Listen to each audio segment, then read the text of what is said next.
आपका हमारे YouTube channel study hub में, जिसमें आज हम अपना नया चैप्टर लेकर प्रस्तुत हैं, जिसका नाम है नए राजवंश और उनके प्रमुख राज्य। सबसे पहले देखते हैं कि राजवंश क्या होते हैं।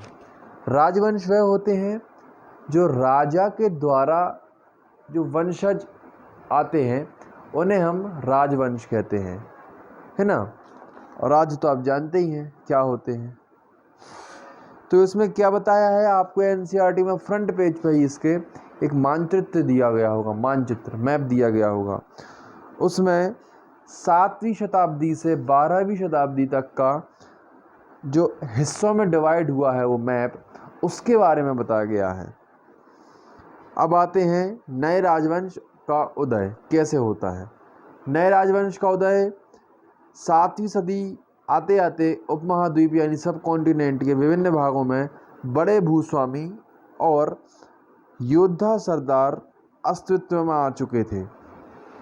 जो उपमहाद्वीप थे 7वीं सदी से आते आते विभिन्न भाग थे, उनमें जो भूस्वामी है ना, भूस्वामी और योद्धा सरदार जो योद्धा होते थे, वो क्या होते थे, वो उनका अब अस्तित्व दिखाने लगा था, क्योंकि उनका उदय होने लगा था कि अब हाँ ये आ चुके हैं। राजा लोग प्रायः उन्हें अपने मातहत या सामंत के रूप में मान्यता देते थे। उन्हें एक बड़ा दर्जा दिया जाता था, क्योंकि अब उनका अस्तित्व फिर से वापस आ चुका है, फिर से उजागर हो चुका है, जिस कारण से उन्हें वे मातहत और सामंत के रूप में बुलाया करते थे। उनको मान्यता दे दी थी, एक टाइप से यानी मान्यता ही दे दी थी कि आज से हमारे सामंत हैं। उनसे उम्मीद की जाती थी कि वे राजा या स्वामी के लिए उपहार लाएं। जो सामंत होते थे उनसे जो राजा होते थे वो प्रायः ये उम्मीद करते थे कि वो जब भी उनके राज दरबार में आएंगे तब उनके राज दरबार में कुछ ना कुछ उपहार ज़रूर लाएंगे, उनके दरबार में हाजिरी लगाएं और उन्हें सैन्य सहायता प्रदान करें। तो राजा को इससे लगता था, क्योंकि उन्होंने दर्जा दिया था उनके लिए, तो उन्हें यह भी लगता था कि ये जो सामंत होते हैं वो हमारे यहाँ हाजिरी लगाएं, और जो इनकी सेना होती है सामंत लोगों की, वो उनके लिए सैन्य सुरक्षा प्रदान करें। जो उनकी सेना होती है उसके द्वारा जो मदद होती है वो ये सामंत ज़रूर करवाएं। अधिक सत्ता और संपदा हासिल करने पर सामंत अपने आप को महासामंत, महामंडलेश्वर, पूरे मंडल का महान स्वामी इत्यादि घोषित कर देते थे।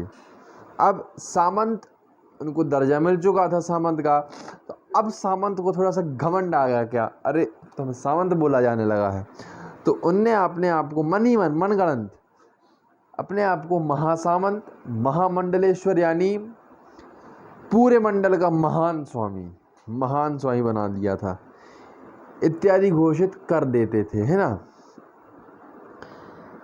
कभी कभी वे अपने स्वामी के आधिपत्य से स्वतंत्र हो जाने का दावा भी करते थे। अब वो महासामंत बन चुके थे, तो उन्हें लगता था कि हम बहुत बड़े महान स्वामी बन चुके हैं, तो उन्हें लगता था कि हम महान स्वामी बन चुके हैं तो सारी प्रजा हमारे नीचे काम करेगी, तो हम अपने जो कार्य है उससे विमुख हो जाते हैं। आधिपत्य जो उनका कारोबार होता है एक टाइप से, उससे वो क्या हो जाते हैं, स्वतंत्र हो जाते हैं, क्या हमें अपना आधिपत्य नहीं स्थापित करना है। इस तरह का एक उदाहरण दक्कन के राष्ट्रकूटों का था। इसी तरह का एक उदाहरण जो दक्कन के राष्ट्रकूट होते हैं उनका उदाहरण है, जिस तरीके से सामंत का है। शुरुआत में वे कर्नाटक के चालुक्य राजाओं के अधीनस्थ थे, यानी शुरुआत में ये जो राष्ट्रकूट थे दक्कन के, वो कर्नाटक के चालुक्य राजा जो हुआ करते थे उनके अधीनस्थ थे, उनके बहुत घनिष्ठ मित्र थे। 8वीं सदी के मध्य में एक राष्ट्रकूट प्रधान दंती दुर्ग ने अपने चालुक्य स्वामी की अधीनता से इनकार कर दिया, उसे हराया और हिरण्यगर्भ यानी शाब्दिक अर्थ होता है इसका सोने का गर्भ नामक एक अनुष्ठान किया। अब क्या हुआ, 8वीं सदी के मध्य में आते आते यानी 8वीं सदी लग चुकी थी, उसके बीच में जो राष्ट्रकूट थे प्रधान दंती दुर्ग ने चालुक्य स्वामी की अधीनता से इनकार कर दिया, उनको उनने दर्जा देना बंद कर दिया, अधीनता और दर्जा देना बंद कर दिया, उसे हराया और हिरण्यगर्भ यानी सोने का गर्भ नामक एक अनुष्ठान किया। उसके बाद उन्होंने उन्हें हरा भी दिया और हिरण्यगर्भ यानी सोने का हिरण नामक एक अनुष्ठान किया।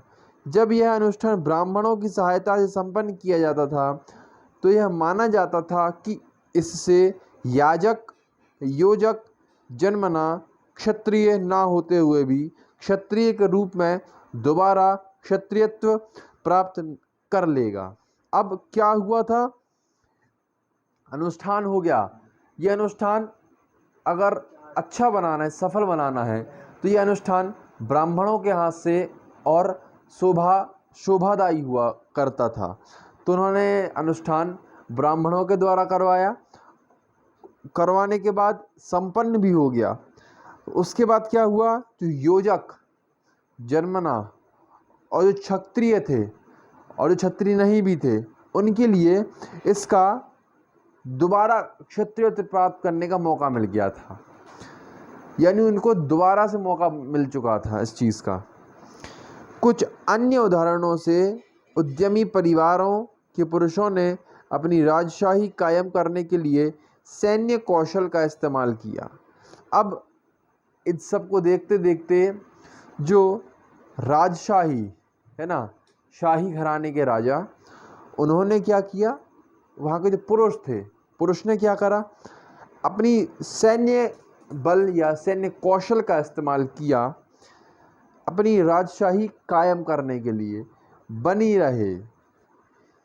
मिसाल के तौर पर कदम्ब, मयूर शर्मण और गुर्जर प्रतिहार हरिश्चंद्र ब्राह्मण थे जिन्होंने अपने परंपरागत पेशे को छोड़कर शस्त्र को अपना लिया और क्रमशः कर्नाटक और राजस्थान में अपने राज्य सफलतापूर्वक स्थापित किए।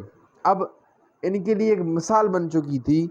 मिसाल किस तरीके की थी कि एक कदम्ब, मयूर शर्मण और गुर्जर प्रतिहार हरिश्चंद्र ब्राह्मण थे, यह इनके लिए एक मिसाल के रूप में आ चुके थे। कौन कौन, कदम्ब, मयूर शर्मण और गुर्जर प्रतिहार हरिश्चंद्र ब्राह्मण, ये इनके आदर्श थे, है ना, मिसाल थे, जिन्होंने अपने परंपरागत पेशे, वो उनका परंपरागत एक पेशा भी था, उसको छोड़ के भी उन्होंने शस्त्र धर्म अपना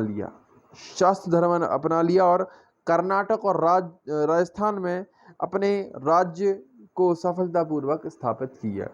अब उन्होंने ये सब स्थापित कर लिया था और आगे का काम शुरू कर दिया था, है ना, किस चीज़ का, कि अब वो शस्त्र से, है ना, विरोध करेंगे, है ना। इसको यहीं तक रखते हैं। अगले लेक्चर में अपन राज्यों में प्रशासन पढ़ेंगे, किस तरीके से प्रशासन होता था राज्यों का, इसी का कंटिन्यू पार्ट है। तब तक के लिए थैंक यू।